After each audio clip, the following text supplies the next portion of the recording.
एक महिला भक्त वृंदावन से बिहारी जी लेकर अपने घर आई और तभी बाहर से गोलू घर के अंदर आया और माँ से पूछता है कि माँ, ये कौन है? तो मैया ने बोला, ये भगवान है और ये ही हमारे मालिक हैं। अब तो घर में जब भी कोई नई चीज बनती तो सबसे पहले बिहारी जी को भोग लगता। पहले यह सब चीजें गोलू को सबसे पहले मिलती थी। इससे गोलू बहुत चिढ़ने लगा और मन ही मन ठाकुर जी को कोसने लगा।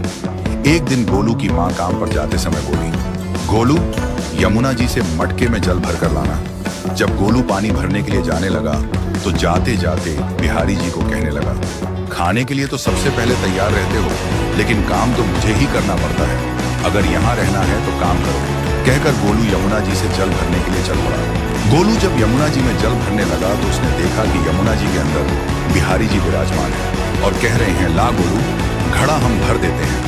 गोलू उनको देखकर हैरान हो गया और बोला, नहीं नहीं, मैं अपने आप भर लूंगा।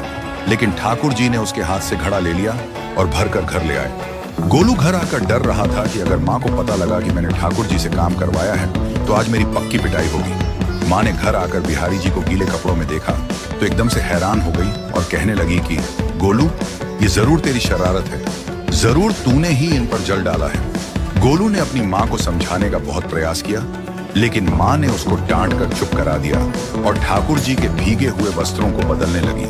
अगले दिन जब माँ ने गोलू को अनाज पिसवाने का काम दिया तो बिहारी जी फिर अनाज का कनस्तर ले आए और माँ को ठाकुर जी के वस्त्रों के ऊपर सूखा आटा पड़ा लगा। तो माँ ने फिर गोलू को डांटा कि तुझे पता नहीं कि ये हमारे भगवान है और तू भगवान के साथ शरारत करता है। आज तूने फिर इनके ऊपर आटा फेंका है।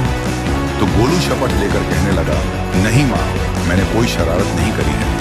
ये तो मेरे हाथ से गेहूं का कनस्तर लेकर खुद पिसवा कर आए हैं। गोलू की माँ आज बहुत गुस्सा हुई। अगले दिन फिर माँ बोली, बेटा गोलू, आज तुम्हारे बाबा बाहर गांव से वापस लौट आएंगे। बस आज का ही काम है, तुम जंगल से थोड़ी लकड़ियां ले आना।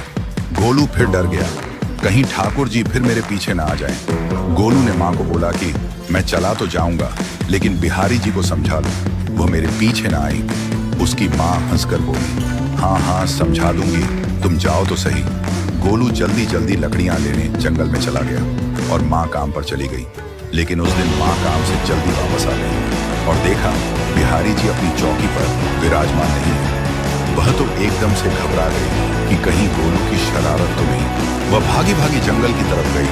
तभी उसने देखा कि गोलू के साथ एक इंसान लकड़ियों को लेकर घर आ रहा है। गोलू की माँ ये देखकर हैरान हो गई कि ये तो बिहारी जी हैं।